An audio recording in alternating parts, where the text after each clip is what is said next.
नमस्कार दोस्तों, स्वागत है आपका हमारे YouTube चैनल में, जहां हम देते हैं आपको हर फील्ड से जुड़ी बेस्ट इन्फॉर्मेशन।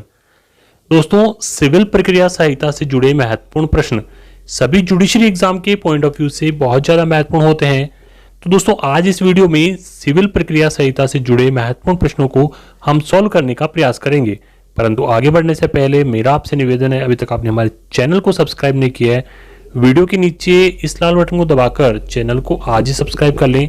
साथ ही नोटिफिकेशन के बेल आइकन को भी ऑन कर लें, ताकि जब भी हमको नया वीडियो अपलोड करें आपको उसका नोटिफिकेशन तुरंत मिल जाए।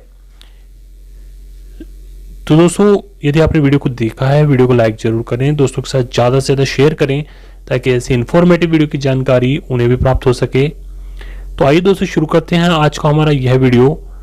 दोस्तों, वीडियो शुरू करने से पहले मेरा आपसे निवेदन ये भी है कि यथासंभव कोशिश ये करें कि जब आप यह वीडियो देख रहे हैं तो आपके पास सिविल प्रक्रिया संहिता का बैरेक्ट हो, क्योंकि यदि आप बैरेक्ट लेकर बैठते हैं तो आपको संबंधित प्रश्न से जुड़े सभी सेक्शंस और ऑर्डर एक ही बार में क्लियर हो जाएंगे। तो ऐसे में आपके लिए यह वीडियो बहुत ज़्यादा महत्वपूर्ण हो जाएगा।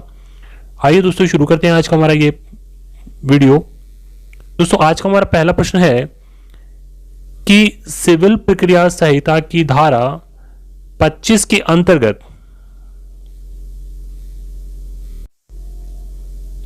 यदि वादों के अंतरण करने हेतु प्रस्तुत आवेदन तुच्छ या तंग करने वाला पाया जाता है, तो विरोध करने वाले प्रतिपक्षी को प्रतिकर के रूप में कितनी राशि न्यायालय द्वारा दिलाई जा सकती है? तो इसका सही आंसर होगा ऑप्शन 3। इसका सही आंसर है, अर्थात 2000 रुपए से अनधिक प्रतिकर के तौर पर दिलाई जा सकती है। प्रस्तुत प्रश्न पूछा गया सीपीसी की सेक्शन 25 की उपधारा 4 से।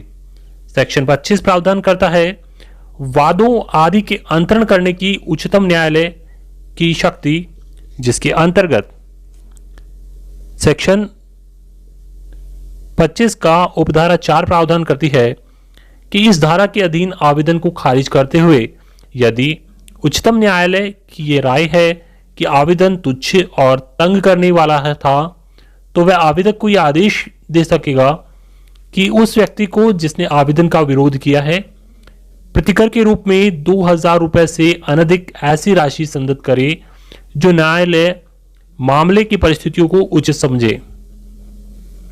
अगला प्रश्न है कि सिविल प्रक्रिया संहिता की कौन सी धारा में वादों आदि के अंतरण करने की उच्चतम न्यायालय की शक्ति उपबंधित की गई है?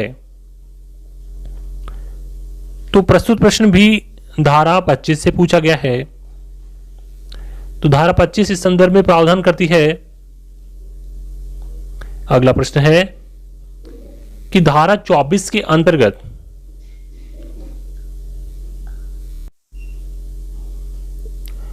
कौन सा न्यायालय किसी वाद, अपील या अन्य कार्रवाइयों की अंतरण प्रत्याहरण के लिए साधारणतः सशक्त है?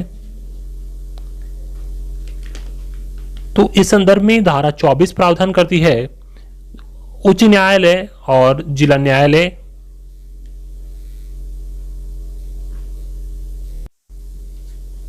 धारा 24 का मूल पाठ कुछ इस प्रकार है कि अंतरण और प्रत्याहरण की साधारण शक्ति किसी भी पक्षकार के आवेदन पर पक्षकारों को सूचना देने के पश्चात और उनमें से जो सुनवाई के लिए इच्छुक हो उनको सुनने के पश्चात ऐसी सूचना दिए बिना स्वप्रेरणा से उच्च न्यायालय या जिला न्यायालय किसी भी प्रकरण पर ऐसी कार्रवाई को, ऐसे विचारण का निपटारा कर सकेगा या अंतरित कर सकेगा।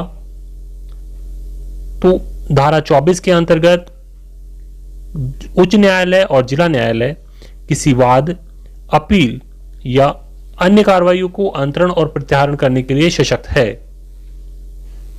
अगला प्रश्न है कि सिविल प्रक्रिया संहिता के आदेश 6 नियम 1 अभिवचन से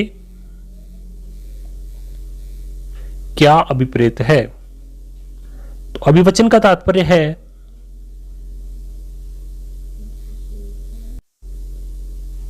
वाद पत्र और लिखित कथन। इस संदर्भ में ऑर्डर 6 रूल 1 प्रावधान करता है। ऑर्डर 6 रूल 1 के अनुसार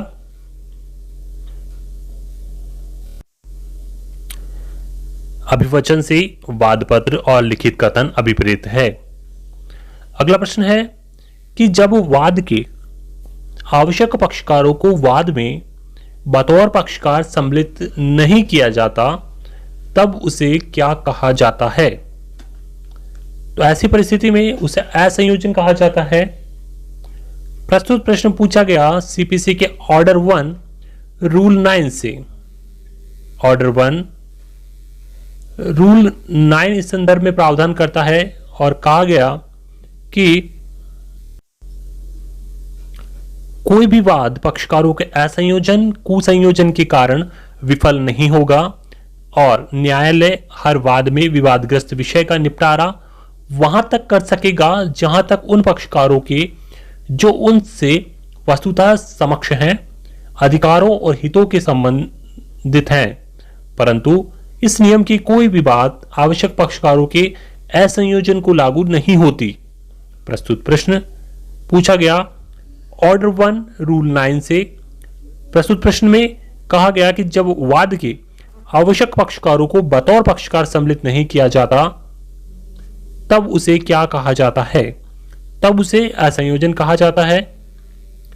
अगला प्रश्न है कि जब वाद के अनावश्यक व्यक्तियों को वाद में पक्षकार बना दिया जाता है तब उसे क्या कहा जाता है? तो ऑर्डर 1 रूल 9 के अनुसार उसे कुसंयोजन कहा जाता है, अर्थात अनावश्यक व्यक्तियों को वाद का पक्षकार बना दिया जाना कुसंयोजन कहलाता है और आवश्यक पक्षकारों को बतौर पक्षकार शामिल नहीं करना असंयोजन कहलाता है। दोनों के प्रावधान ऑर्डर 1 रूल 9 के अंतर्गत दिए गए हैं। अगला प्रश्न है कौन से पक्षकार द्वारा न्यायालय में लिखित कथन प्रस्तुत किया जाता है? तो प्रतिवादी द्वारा न्यायालय में लिखित कथन प्रस्तुत किया जाता है।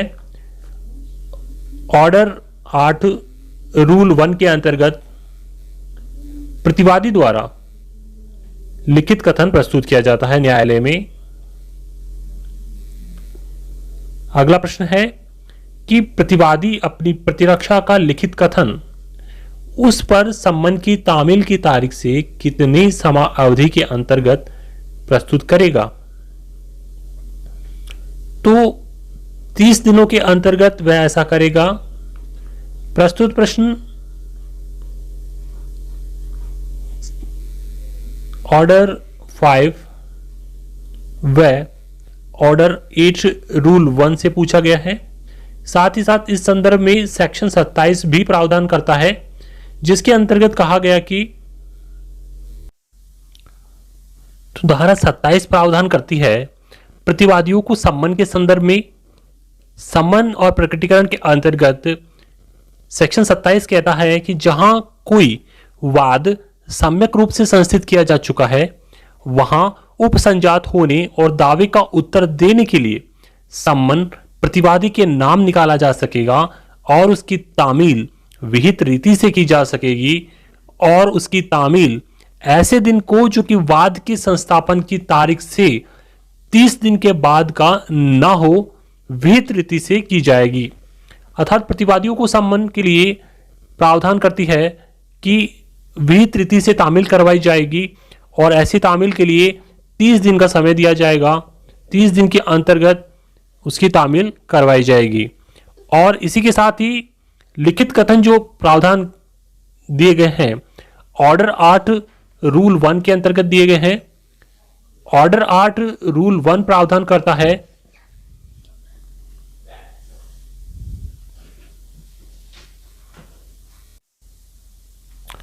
प्रतिवादी उस पर सम्मन की तामील की जाने की तारीख से 30 दिन के भीतर अपनी प्रतिरक्षा का लिखित कथन प्रस्तुत करेगा, परंतु जहां प्रतिवादी उक्त 30 दिन की अवधि के भीतर लिखित कथन फाइल करने में असफल रहता है वहां उसे ऐसे किसी अन्य दिन को जो कि न्यायालय ऐसे कारणों को लिखबद्ध किए जाएंगे विनिर्दिष्ट किए जाएं फाइल करने के लिए अनुज्ञात किया जाएगा, किंतु जो कि सम्मन की तामील की तारीख से 90 दिन के पश्चात का न हो सकेगा या नहीं होगा।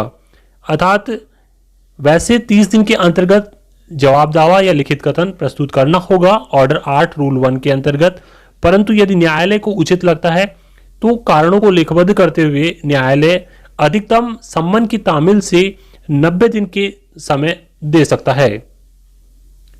अगला प्रश्न है कि जब प्रतिवादी 30 दिन के अंतराल में अपनी प्रतिरक्षा का लिखित कथन पेश करने में असफल रहता है,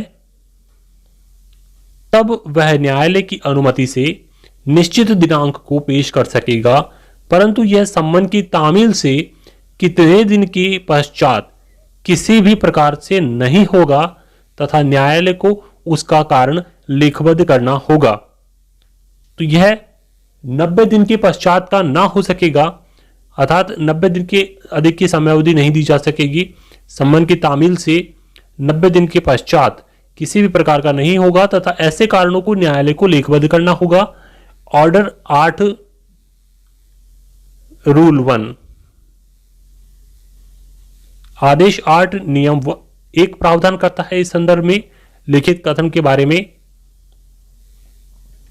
अगला प्रश्न है कि जब किसी ऐसे मामले में जिसमें प्रतिवादी कोई प्रतिवाद उठाता है, वादी का वाद रोक दिया जाता है, बंद कर दिया जाता है या खारिज कर दिया जाता है, तब ऐसा होने पर प्रतिदावे पर क्या प्रभाव होगा? तो ऐसी परिस्थिति में कार्रवाई की जा सकेगी। प्रस्तुत प्रश्न पूछा गया ऑर्डर 8 रूल 6 ग से अर्थात डी से। ऑर्डर 8 रूल डी प्रावधान करता है, रूल 6 डी प्रावधान करता है वाद के बंद कर दिए जाने का क्या प्रभाव होता है।